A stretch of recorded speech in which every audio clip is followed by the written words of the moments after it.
পৃথিবীর সবচেয়ে বড় রাষ্ট্র হচ্ছে রাশিয়া। রাশিয়াকে হারিয়ে যখন আমেরিকা ক্ষমতা আসলো, তখন আমেরিকা ব্যাপক আনন্দ করছে, পৃথিবীর সবচেয়ে বড় রাষ্ট্রকে আমরা হারিয়েছি, আমাদেরকে আর ঠেকাবে কে, আমরা সুপার পাওয়ার আজীবন থাকবো। তখন আমেরিকার একজন দার্শনিক ছিলেন স্যামুয়েল হান্টিংটন, তিনি বসে বসে মন খারাপ করে বসে আছে। তো সবাই তাকে জিজ্ঞেস করলো, আপনি মন খারাপ করে বসে আছেন কেন? আমরা আনন্দ করার সময়। তিনি বলছেন, না, আমাদের পতন হবে। সে বলে, আমাদের পতন হবে? বলছে, হ্যাঁ, আমাদের পতন হবে। বলছে, তাহলে আমাদেরকে পতন করবে কে? বলছে, তোমাদেরকে পতন করবে মুসলিম যুবকরা, মুসলিম যুবক যুবতীরা তোমাদেরকে পতন করবে, মুসলিম যুবক যুবকরা আমাদেরকে পতন করবে।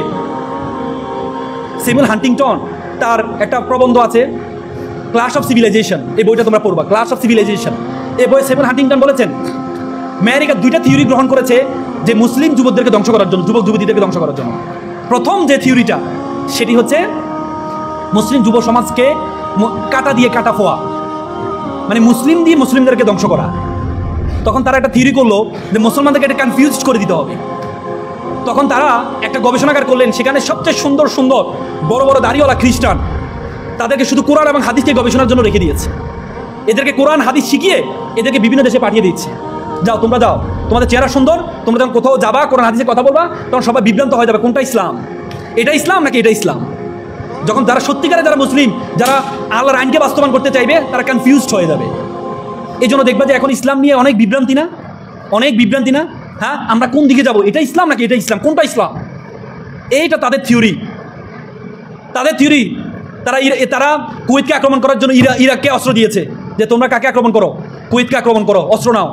এরপর কুয়েতকে ধ্বংস করার পর ইরাককে বললো যে তোমাকে যে অস্ত্র দিয়েছে অস্ত্রগুলো দাও। পরে সাদ্দাম হোসেনকে ধ্বংস করে দিল, মুসলমানদের ধ্বংস করে দিল। ইসরায়েলের উপরে যে ইরানে যে ক্ষেপণাস্ত্র হামলা করেছে, সবগুলো ক্ষেপণাস্ত্র কে ঠেকেছে জানো? বলো তো, জানো? পার্শ্ববর্তী রাষ্ট্র, মুসলিম রাষ্ট্র, নাম কি জানো? মরক্কো। ইসরায়েলের উপর ইরানে ক্ষেপণাস্ত্র হামলা, তার 90% ক্ষেপণাস্ত্র ধ্বংস করছে মরক্কো। দেখো মুসলিম দিয়ে মুসলমানদের কীভাবে ধ্বংস করছে, এই তাদের থিওরি। আর দ্বিতীয় থিওরি হচ্ছে মুসলমান যুব সমাজকে নৈতিকতা ধ্বংস করে দিতে হবে, আর এই জন্য ইন্টারনেটকে অ্যাভেলেবেল করে দিতে হবে। ইন্টারনেটকে যদি অ্যাভেলেবেল করে দেওয়া যায়, তাহলে মুসলিম যুবকরা তার ঘরে বসে বসে একটা সিনেমা হল বানিয়ে ফেলবে। সে যখন পর্নোগ্রাফি দেখবে, সে যখন খারাপ কিছু দেখবে, তখন কোরআন হাদিস পড়তে হবে সেটা সে ভুলে যাবে।